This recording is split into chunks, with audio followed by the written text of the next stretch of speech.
let's talk about this thing that I'm now calling envy, coveting, whatever, right? You've got something I want. I wish I had it. I don't have it. You have it.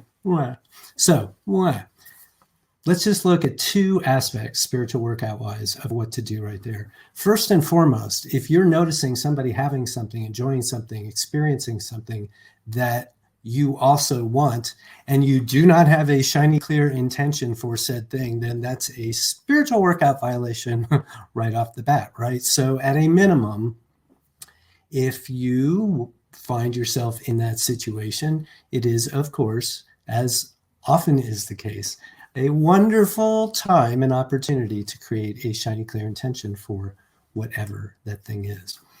The other thing that we talk about here, and now I'm going to talk about it again, that is underneath that is really about this other concept that we work with all the time called beliefs matter, right? And we know a lot about this concept and how it works. And one of the ways in which it works is that we have a belief underneath the surface. So it's subconscious. It's not just right on our conscious mind.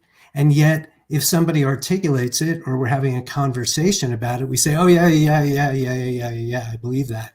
And then oftentimes we say, I didn't even realize that I believed that, which is a huge part of the crux of the work we do here, right? Which is becoming conscious of everything that we are believing at any given moment about anything of import to us so that we can decide whether the beliefs we're having are serving us or not. So what is the belief that is undergirding this thing called envy, or when we're coveting something? Oftentimes, I think the belief is going to be some version of there's only so much. So Christy says, I won't have it. I won't get it. Well, that's a good one. So what's possible? So now we're believing about what's possible. But again, if we're talking about setting an intention for something, right? Law of attraction is always on, as we learn here.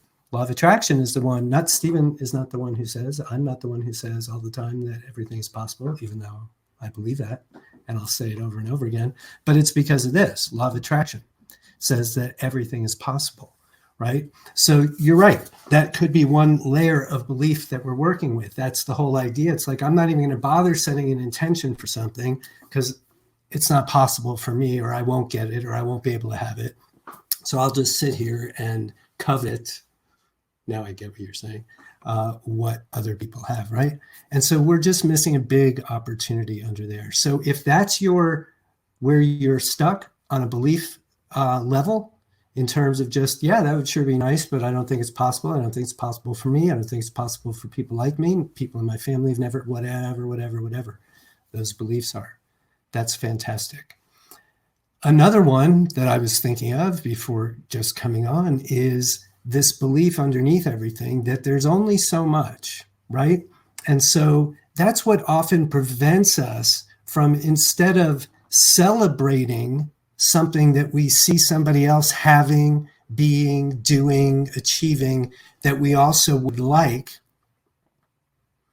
and then they are having that experience, and maybe this is or isn't in the range of coveting or jealousy. I don't even know anymore, but I know it's a dynamic that exists. So whatever we're calling it, and it's like, it's hard for me to celebrate this in you, or to celebrate you, or to congratulate you wholeheartedly, because I believe there's only so much. I believe that now if you got that, then there's less chance for me, or there's no chance for me, or a minimal chance for me. The pie is only so big. There's only so much.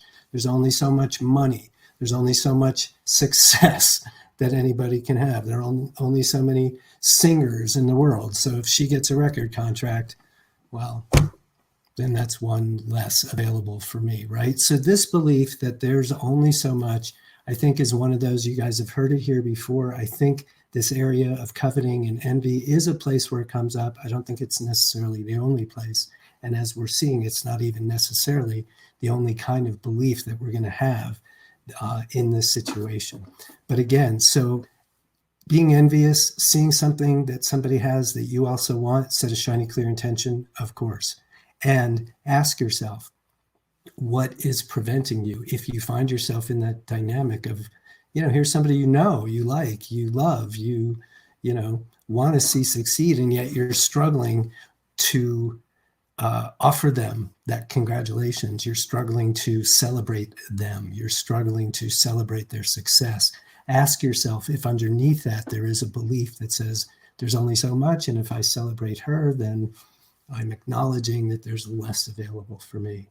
If you fall into that category at any moment, you're not a bad person, you're not a criminal. It's kind of what we've been taught. But that's a classic difference between 3D and 5D. 3D, there's only so much. 5D, what is it? There's always more. There's always more. There's always more. And the last piece of this is, and again, I'm sounding like a broken record, is if I can see my friend's success, then, and I'm willing to, take responsibility for what shows up in my life, then look at me. Look at me. I am vibing in a place where the very things that I'm wanting to be, do, or have are happening to people. If it can happen to my friend, if it can happen to my friend's friend, if it can happen to my cousin, if it can happen, and it's all happening right in front of me and I can see it, then guess what? It's in me too. It's in me too. I can't possibly see anything out there that isn't a reflection of something in me. So if it seems and feels like it's only out there, then the opportunity is to be able to turn it right back in and say, wow, there's a seed of that in me. I'm going to cultivate that seed. And that, of course, has to do with the intention and everything else.